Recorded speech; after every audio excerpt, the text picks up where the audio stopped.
everyone. I'm Paige Smith with After School, a podcast project from Simon Fraser University's Faculty of Communication, Art, and Technology. After School showcases FCAT alumni in traditional and unconventional career paths across communications, interactive art and technology, contemporary arts, publishing, and digital media. We would like to respectfully acknowledge the Musqueam, Squamish, Tsleil-Waututh, Katzie, Coquitlam, Kakat, Kwantlen, Semiahmoo, and Tawasin peoples whose unceded traditional territories our three campuses reside. In today's episode of After School, our student host, Amena Salman from SFU School of Interactive Art and Technology, is joined by alum Nick Doering. Nick is a software engineer with experience in product design and user experience, who currently works with the electric car startup Frontend. The two discuss learning not only in the classroom, but during co-ops and internships, navigating the complexities of a new job, and the importance of finding meaning and happiness in your work. I hope you enjoy the episode.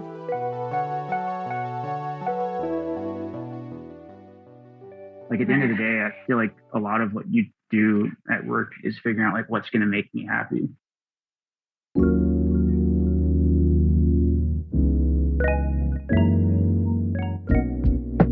Hello, everyone. Joining us for this episode is Nick. Nick is a graduate from the FCAT program in 2017 and is currently working as a software engineer at Rivian. He's had a very amazing career working at some very cool companies. But without further ado, I'll kind of let him better introduce himself and let us know about all the things that he's up to. So go ahead. So my name is Nick Doering. I'm a software engineer currently working at Rivian. Rivian is an automobile startup. We make electric vehicles. We're going to be releasing some cars later this year. It's like, I guess, a startup kind of similar to Tesla. We make electric vehicles. Previously, I've done like mostly software engineering type stuff. I worked at an agency that was kind of an offshoot of IBM, and I've done, I guess, other types of work like in my internships or co-ops or whatever you want to call them. But generally speaking, I've done actually software stuff, which I just feel is kind of funny, like going to like mostly design school. But so most of what I do actually on a day-to-day basis is self-taught. So Okay. Yeah. Awesome. So, I mean, that's already so interesting. But kind of before we get into all of that bulk of kind of how you've, diverged pathways from the traditional FCAT pathway, let's talk about how you even found FCAT and your time there. So what kind of introduced you to the FCAT program? It was actually pretty interesting how I found FCAT. I was having trouble finding a program that was kind of an interdisciplinary mix of like design and like, well, I guess for me, when I was looking for it, I had just discovered what user experience design was.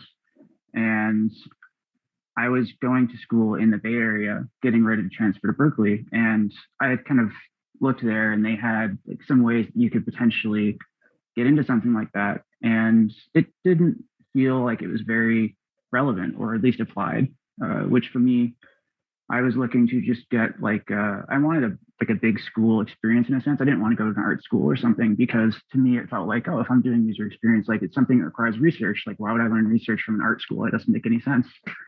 So it was actually really difficult for me to find a school that offered that. And I was just Googling and eventually I found FCAT, which was great because not only was it like an applied degree that was relevant to user experience design, but it also had all of these other things. So now it's like anything digital, I've probably done it. Like you can do software, you can do media. So it was actually kind of I think really lucky that I found it, which now like it's a lot easier to find programs like this, but FCAT was kind of one of the first ones that was around that I could find at least. Yeah. That's actually quite unique. I mean, you started school in like 2013-ish. And so user experience and design, I guess, jobs didn't really, I guess, blow up until later half of the 2010s, until 2016. If you have an answer, like, how did you find out about user like experience research and UI way back then? Well, I think the big thing for me, like how I kind of got into it in a sense was just every day using websites and applications just really frustrated me. And I was like, there's got to be a way to fix this. Like there must be a better way. And I think a lot of it was just Googling again, but I think it probably helped that I was in the Bay Area. Like I think when I first figured out I was living in San Diego, and it was I was actually going to architecture school, so it was like I was getting kind of frustrated with that, and I realized like, hey, there's all these other opportunities there, and I guess a lot of everything I do is kind of Google it and figure it out. But so now you're in CIAT and you're kind of in the program that you were wanting, an interdisciplinary program focusing on design and user experience. How was your time at CIAT? And I guess what was the most memorable and I guess helpful aspects of CIAT that you found from your degree? So I think as far as like the most memorable or the most useful things for me from CIAT, there's kind of a few things. Like as far as day to day, a lot of it was actually kind of learning how to learn. Because we were going through so many different things. It was like all these different, I guess, grammars of like different like skills that you have, and being able to pick up new things was really was a really important part of it, and being able to learn quickly and apply those skills quickly, which a lot of my internships were like, that was really integral, and also like in work after school, that was a big part of it. And I think another big thing about it was like learning how to communicate and work closely with other people well, just and even in something where it's a really sort of integrated, like multifunctional team of people with different skills, it's very relevant to what you're going to be doing later in life. And whether it's design or software engineering or whatever it is, like if you're working on a product or at an agency, you're going to be working with a group of diverse people that kind of have different understandings of things and might speak a different language, whether that's like technically or like actually like English, Spanish, whatever. But I think communication is like a really important skill for that CIAT did really well in terms of just like professionally being able to communicate and be like, I would say, the glue that holds teams together. Because a lot of the time, like you'll have people that are really good at like software engineering or people that are good at design or research or whatever. But if you can't speak like the other people's language in terms of like just being able to communicate with them and understand what they're trying to like tell you, that's going to be a huge problem. Right. No, definitely. That's like something I've heard so many times. And what I've come to appreciate is just like you're thrown into these groups and you just have to figure it out. And it's a very like, it's like a real life simulation, basically. That's what you're going to be doing. So I definitely understand that aspect and where you're coming from. So kind of going into moving from your time at CIAT into, I guess, your first job. So during your time, did you do any co-ops or internships, or was this like outside, or were you doing anything? Yeah, I did a lot of co-ops and like internships actually. It wasn't, I guess, necessarily something that I'd planned, but I knew that I wanted to kind of get a feel for what work was going to be like after school.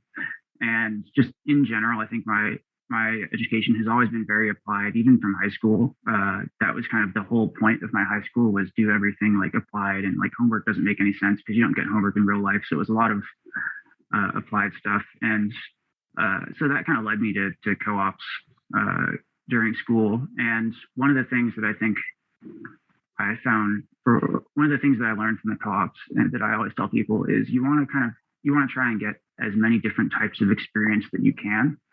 And that doesn't necessarily mean like design versus engineering or whatever. It's for me, it was, I want to know what it's like to work at like an enterprise versus agency versus like working independently, because each of them have a different feel, and they're going to require different skills, and you might be more comfortable in one than the other. And that was something that I think was really helpful for me. I actually did a co-op first with CIAT. I was actually working for the department.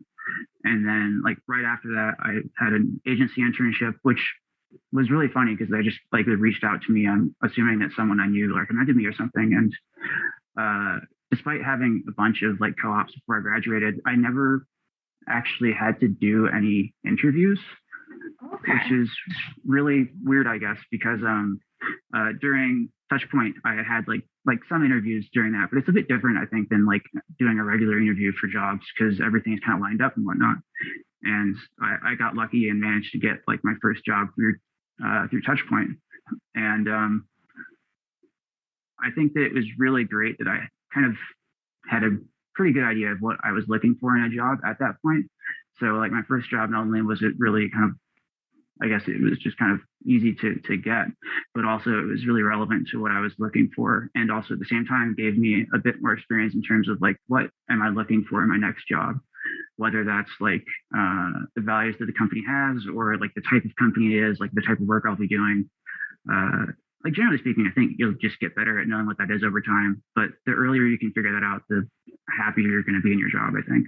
Definitely, like trying out and kind of recognize, like, I'm still a student, and just from my experiences through like the minimal co-op work and other club work I've done, it's like the work that you're doing, it is not dependent on like the actual physical work that you're doing, but in the environments that you're doing your work. And that's something, I guess, as young students and still like very early in our careers, like we don't recognize how that's like, I guess, the most important thing that you're really looking for when you're looking for a job or something that really suits you. So kind of like talking about, so you mentioned how you're trying out a whole bunch of different things kind of in your, I guess, earlier in your career during your degree, and then you graduate and then you come into IBM, you're working, I think, at All Purpose. And so kind of, can you guide us through how you went through FCAT and ended up in that software engineer route? Because no one really, like, that's a very much a engineering comp sci type of route you would take, not a real FCAT route. So can you kind of explain what that trajectory was like? Because that's a very, I guess, oddball kind of career from FCAT. Yeah, I mean, I would say it's pretty interesting because if I had to pick like a concentration at FCAT, I definitely would have done like design, like products as my concentration, because I think as far as what I'm interested in, like professionally, I guess it would be more the product side. But that being said, like whenever we were like working on projects, like a lot of our projects have more technical aspects to them, and I would generally be the person that ended up doing that because I mean, like broadly speaking, I would say FCAT as a design school, like yes, there's all these other sides, but as far as what I see from like students that have really succeeded and done well, like coming out of the school and that you hear about, like it's always like design people. Which is not to say that there's any the other disciplines are any less valid at all or anything. I think I know a lot of people that have done really well that people might not hear about so much, that were more on even the video game side, which there's no concentration for that, but like it's kind of a very prominent part of the like interactive systems. Yeah, definitely. But as far as me, like ended up being that like I had done a lot of like software programming type stuff even before I came to FCAT, which like I wouldn't say it was a lot of it, but it was kind of a theme throughout like what I was doing, is that I just kind of like computers. So like even now working as a software engineer, it's something that I kind of like fell into, but like my interests lie at the intersection, I think, of like software engineering and products. So I've gotten really lucky in the positions that I've been in where I can like have the visibility and a little bit of like input or at least communication with the product side of things. And maybe it's not in terms of like making an impact of like, oh, this is what the product should be, but it's having the ability to give feedback as far as like from the software side, like what's feasible, what's viable, like what makes sense, and using that to kind of influence things on the product side. But also like because I have all of that sort of domain knowledge about like the product side of things, I'm able to like, I mean, the big thing again is like I'm able to communicate with those people and kind of make sure we're making the best decision we can, because it's not even just like product or design or software. Like a lot of it is the business aspect of things, because at the end of the day, like whoever you're working for, unless you're working for yourself, like the goal is to make money. Even if you are working for yourself, like that's just kind of reality. Unfortunately. Yeah, and I think that's something that a lot of people coming out of design school, they think, oh, I'm going to save the world. And it's like, no, you're not going to save the world. You're going to make someone money. Like, I know it sucks, but like, that's what's happening here. You live in a capitalist society. Yeah. So kind of talking about your software engineer career now, what does the day-to-day kind of look like for you? I think in a lot of ways, day-to-day for myself as a software engineer is in some senses similar to like what you'd be doing on the product side. Like, I guess everyone is doing like Agile or Scrum or some sort of way to organize like their work into like sprints and things like that. So like, regardless of what you're doing, if you're working at a like software or product company that's doing like digital things, you're going to probably be like sprints, and you're going to have to like do planning and like retrospectives and things like that. So I guess the reality is there's a decent amount of like meetings revolving around that kind of stuff, that regardless of what side you're on, like you're going to be doing the same thing in that respect. But as far as like the day to day for software engineering, it's really like, I would say that what I'm doing now is a lot different actually than what I was previously doing, like agency versus like product, which this is my first time really doing product, and it's been a huge difference for me from what I was doing previously, because the like what's important and what the priorities are a lot different, or not necessarily different, but there's more priorities, I guess, because like when I was working at agency, a lot of it is just like get something that works as quickly as possible. And it doesn't matter if it lasts for 6 months, because it's only going to be there for 3 months. Just get something. Right. It doesn't matter if it's resilient or whatever. Which in a lot of ways, that's something that I'm good at. Like I learn things very quickly, apply them, and like I will make something that looks really cool and might not be the best piece of software because it's not meant to be. It's just meant to be interesting for the 10 minutes that somebody's actually interacting with that thing. Yeah. Which now it's like a big priority working at a product company is like whatever software you're making, it has to be like robust and resilient and well tested, and like I guess meeting like all of your like I guess in the design process, it's like you've got like, okay, you've got to like do the requirements, and then you've got to kind of like it's weird because at an agency you don't really have the whole product process, but now working at a product company, even if you're on the software side, you have that process that's happening. So it's kind of funny that essentially I'm doing product work, but on the other side of things. So it's something that they're familiar with, but the other side of it. And then I think also, I guess because it's actually like a startup, there's like every little sort of piece of it like impacts things in a different way. Right. Yeah. And I think I only was able to end up where I am now because at every company I was at, I was kind of figuring out like exactly what it is I want. Kind of talking about, you kind of touched on this point earlier, but so you worked at an agency. So agencies are obviously working for different companies and taking on multiple different projects. And now you work at Rivian, so which is one company that is focused on one product. Can you kind of touch more about how like the differences between those, I guess, work styles almost are? As far as like differences between like a product company and an agency, like the most obvious one, of course, is that if you're working in an agency, you're going to get to do a lot of different things, and work is probably never going to be boring. Because like as long as you know like, oh, I want to do graphic design and I want to do a lot of interesting graphic design, kind of you can look at the agency and, oh, this is the work that they've done in the past, and you're probably going to find a good match, assuming you know what you're looking for. And like every like 6 weeks, every 6 months, you're going to have something new and exciting, and you'll have a great portfolio. And well, assuming you're not working on NDA stuff, like you'll have some things that you can get in your portfolio, but realistically, regardless of what type of company you're at, there's going to be NDA stuff. Some places it might be pretty brutal. Like, I have nothing I can show from IBM because everything was like NDA. Oh, but, I see. I got lucky in the sense that I was able to get another job like without having a portfolio. Because I guess even as a software engineer, like you're gonna have like there's some level of like you need to be able to show that like you can do the job. Right. But like agency as compared to product, it's like I think there's also like there's product and then there's kind of like startup products. Because for me, I knew that I didn't want to be going to a product company that was just going to be like the same thing over and over again all day, every day. Because another mill, like another number in the mill in the machine type of vibe. Yeah, like if I get bored, like I'm just gonna stop. Like I'm gonna find a new job, basically.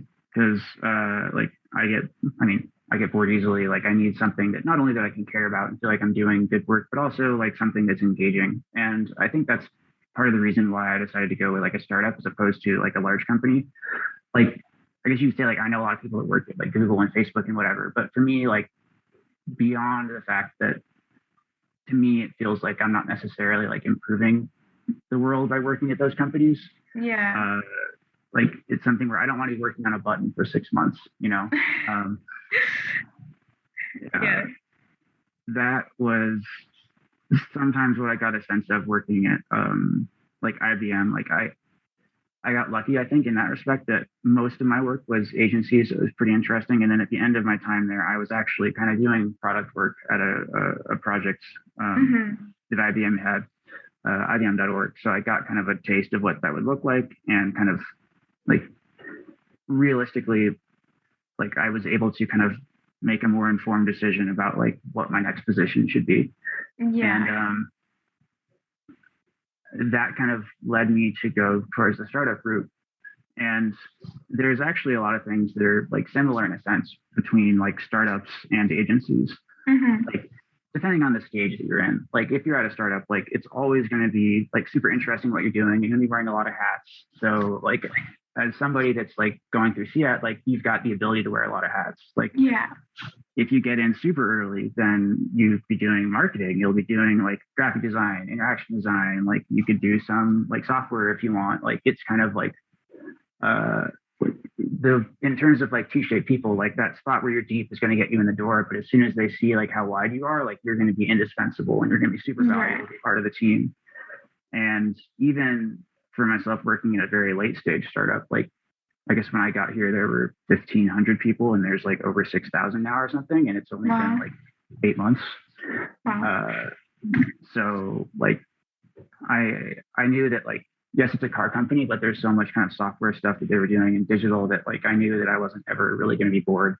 And that was a big part of it. I want to be somewhere that I am proud to say I work there, and where there's always interesting stuff going on. So I mean,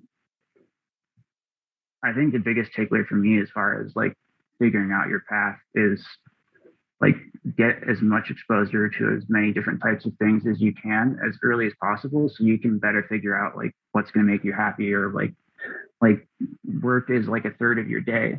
So it's kind of like people say, oh, sleep's a third of your life. You want to like spend money on a good mattress. It's like the same thing with work. It's like, it's very difficult, I think, to figure out exactly what it is that you want to do. So just kind of get out there as much as possible, and like hopefully you'll find something that makes you happy sooner rather than later. Yeah. I mean, for me, like I took 10 years in my undergrad degree because I kept switching what it was I wanted to do. I was in architecture school for 2 years, and then I was like, oh, no, this isn't quite right. And I was I'm going to do like, I guess after that, I figured out something like UX, but then it was like, okay, I'm going to go to junior college and get credits, and then I'm going to go to this, and like maybe I want to do computer science, maybe I want to do like cognitive science. Like it was all this back and forth, and like I guess some people would say like, oh, you spent 10 years on your undergrad, like that was such a waste of time. But for me, it's like, I learned a lot of stuff, and I think it made me more valuable as a like an employee, or like someone who's going to start a business, because I have all of this broad range of experience, which is in a sense what CI is giving you. So, And I think like the more time you take, I guess being a student, you have kind of a safety net, and the more time you take kind of figure out at this point of your life as to what you truly want, it'll be a lot easier of a ride going forward. So I think that's definitely like a really good path to take, even if it is a longer path. Kind of going into your work at Rivian, working with a car company that's quite unique to a lot of what, because most people, even if they're doing software engineering, it's still related to like web design kind of product, like very web-based. But with the car, you're working with more of a physical like thing. So I don't actually work on the car. I am doing like web work. But that being said, it's web applications. I work like in the vehicle services department. So like, I guess normally you've got dealerships, and like the dealerships are where you get your car serviced, or you've got independent like service mechanics or something. And like, we don't have that because like, it doesn't make sense. Like dealerships are like unnecessary. But you've still got vehicle service, and even though it's like an electric car, like it needs it a lot less, but it still needs it. And there's a lot of cool stuff you can do with that when you're kind of starting from the ground up. And which I don't want to just start waxing poetic about Rivian forever, but it's hard not to do. I just get caught up in it. But so I work in the vehicle service department, and I actually make inventory software for parts. So I guess you could think of like if you're at Home Depot, like there's all the shelves and whatnot, and it's like I feel like Home Depot is a really good example of it in terms of like you can go on the Home Depot app and say I want this thing, and it'll tell you the part number, and it'll tell you exactly which stall it's in, and like how many are there, and you can order stuff. And there's just like a really robust kind of like inventory like software that I'm assuming they make custom, because I doubt SAP does all that stuff. But so I deal with that kind of stuff in terms of like allowing the like service centers to actually run and like schedule appointments and whatever. So as far as like, I think there's a lot of interesting things about that, which most people would be like, oh, you make like inventory software, that sounds super boring. But because we're actually dealing with like physical product, there's a lot of constraints that are just essentially like they're non-negotiable. Like a person, when they're putting something on a shelf, they have to take it wherever it is and physically go somewhere else and put it on that shelf. So there's a lot of considerations there. And like there's things where it's like a lot of the time when you're making software, you tend to make assumptions, and it's something where you've got to test it, because like you don't know if like having something with this layout versus that layout is like any better. You've just got to test it. But like working with physical things, there's just kind of there's a lot more thought around like, oh, physically what's happening, and that's going to make your decision for you in terms of like, okay, I'm grabbing this thing, and then like I want to decide, oh, I want this many of this thing going here and this many going there, and like because of like what that workflow is that's actually happening in the real world, like that's going to be something that's impacting how you make your software. Right. Which isn't to say that like if you're working at Facebook or something, that's not part of it, but to me that's interesting. Yeah. No, here there's more of like a bigger one-to-one, like you were able to see the impacts of it very quickly and all of that. So I definitely recognize that. It's so interesting because I guess we forget, we always see like, you know, the Facebooks and like you make this and that, but like you forget how important that nitty-gritty work is. Like inventory software is extremely important, especially when you're dealing with things with parts and things that are affecting in the real life. So yeah, I think that's such a cool, like I personally think that's really cool because you forget to think that everything needs to be designed, and that's such an important aspect of what we do as designers. So I think that's really cool. I'm just nerding out. I know you just kind of have recently started up at Rivian and are kind of doing this after working for a while at a different agency. And where do you kind of want to end up and develop into just personally? As far as where I'm looking to go, I think that I try and take the approach of like there's only so many things you can control. And there's kind of like you can look into like how you want to grow like personally and professionally where you are versus where you want to go next. And I think a lot of what I've done actually has been trying to figure out better where I want to go next. And like that part of things, like I've probably got a good idea, but realistically, there's also the aspect of figuring out like what do you want to do where you are now? Because if you're at like, I guess regardless of what company you're at, like there's the potential to have like some level of movement, whether that's up or sideways or whatever in within your own company. And like if you know what it is you want, then like you can say like, oh, I want to like go into management or whatever, then that means I'm gonna like attack different problems different ways. Versus if you want to just be, I guess what they call like an individual contributor, where you just want to like be like a really proficient like designer or engineer, that's going to be like different goals. Kind of like, do you want to work with people? Do you want to just like make things, like what satisfies you? Like at the end of the day, I feel like a lot of what you do at work is figuring out like what's going to make me happy. And like a lot of what I do, like it isn't actually doing the work itself, is trying to figure out like, is this like satisfying me? But right now, realistically, a lot of what I'm doing is just trying to kind of keep afloat where I am. I haven't gotten to the point where I can figure out my next steps yet. Because like realistically, when I first started at Rivian, like my team was like 4 people. Like there wasn't really much time for anything. And like I was the only front end person. So if I stopped working, nothing happened. So I just had to work endlessly.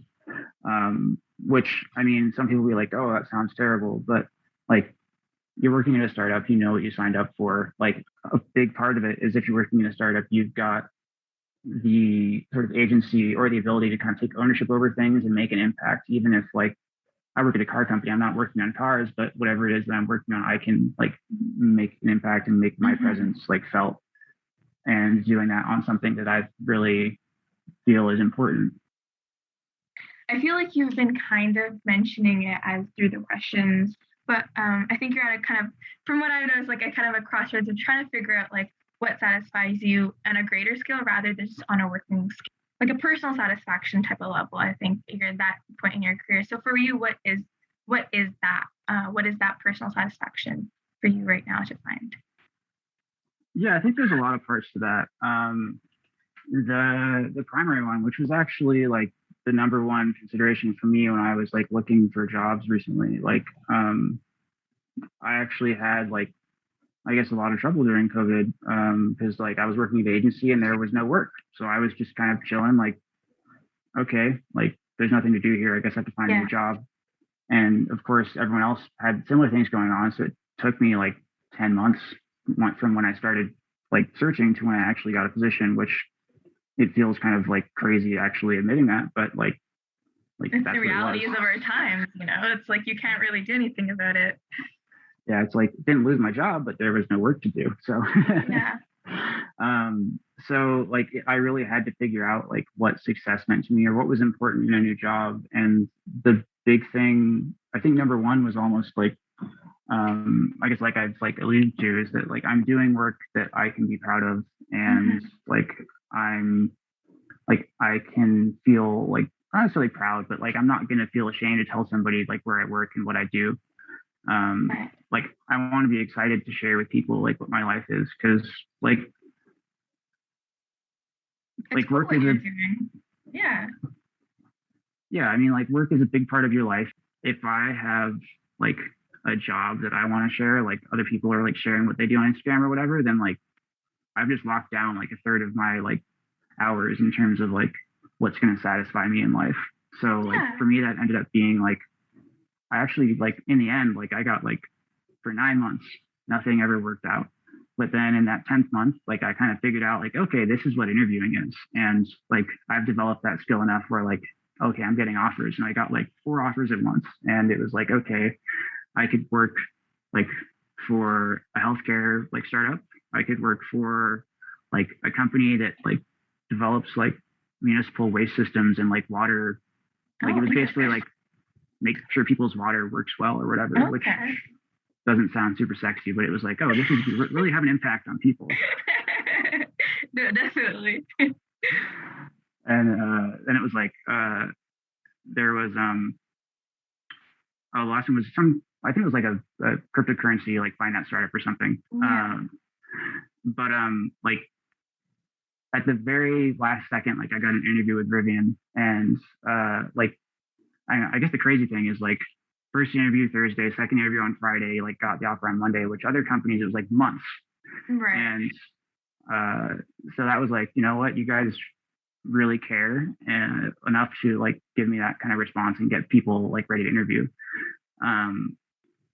So like a big part of it was like all of these companies were places where like I knew that I was going to be able to have some positive impact and be like proud of sharing it with people, or if not proud, like I wasn't going to feel crappy about it. Yeah. And like I would like in my day to day, like I wouldn't dread going to work. And then after that, it's just like figuring out like what is going to satisfy you after work, you know? Yeah. So. No, I definitely agree with like what you're kind of coming from is like, I think especially as young wide-eyed students, we're like, we see the shiny labels and we're like, that's so cool. That's real sexy label. Like I want that under my name. And then you kind of go into the work and you're like, I don't know if this is it. And like, I think just respecting like all types of work and whatever is meaningful to one person might not be meaningful to another person. So like to end it out with a real dumb question. Oh, I call them insightful. But what animal would be the most terrifying if it could like speak? I live out in the middle of nowhere now. Like I was in like the city and whatnot, like forever, like Vancouver or whatever, but I live like I don't know, the nearest like city is like an hour or two away from me now, so I get to see like deers and elk and all that kind of stuff like all the time now, which like I guess seeing like bobcats and mountain lions and that kind of stuff is always like scary. But in terms of like what would be terrifying to speak, I almost feel like the most insightful person would be the most insightful animal would be the most terrifying because they could just read you raw and just like totally destroy you as a human being. So I'd probably go with like, I don't know, like a turtle.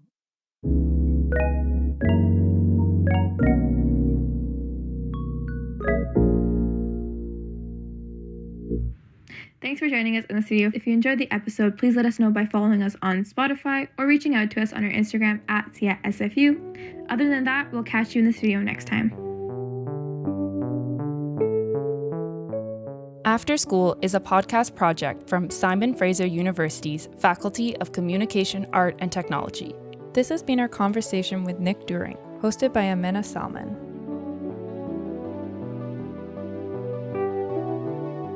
The After School podcast is created by Tessa Arsenault, Emma Keeler-Dugas, Stacey Coplin, myself, Paige Smith, and each of our student hosts. You can learn more about SFU's Faculty of Communication, Art, and Technology at our website, sfu.ca/FCAT. And you can follow us on Twitter, Instagram, and LinkedIn with our handle FCAT at SFU. That's FCAT at SFU. You can learn more about SFU's School of Interactive Art and Design at sfu.ca/SIAT.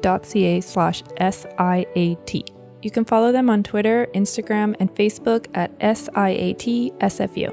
Next time on After School, we'll be hosting a conversation with Gloria Mercer, an independent filmmaker who graduated from SFU's film program in the School of Contemporary Arts. Make sure you subscribe to After School on your podcasting app of choice so you don't miss this next episode. We'll see you next time.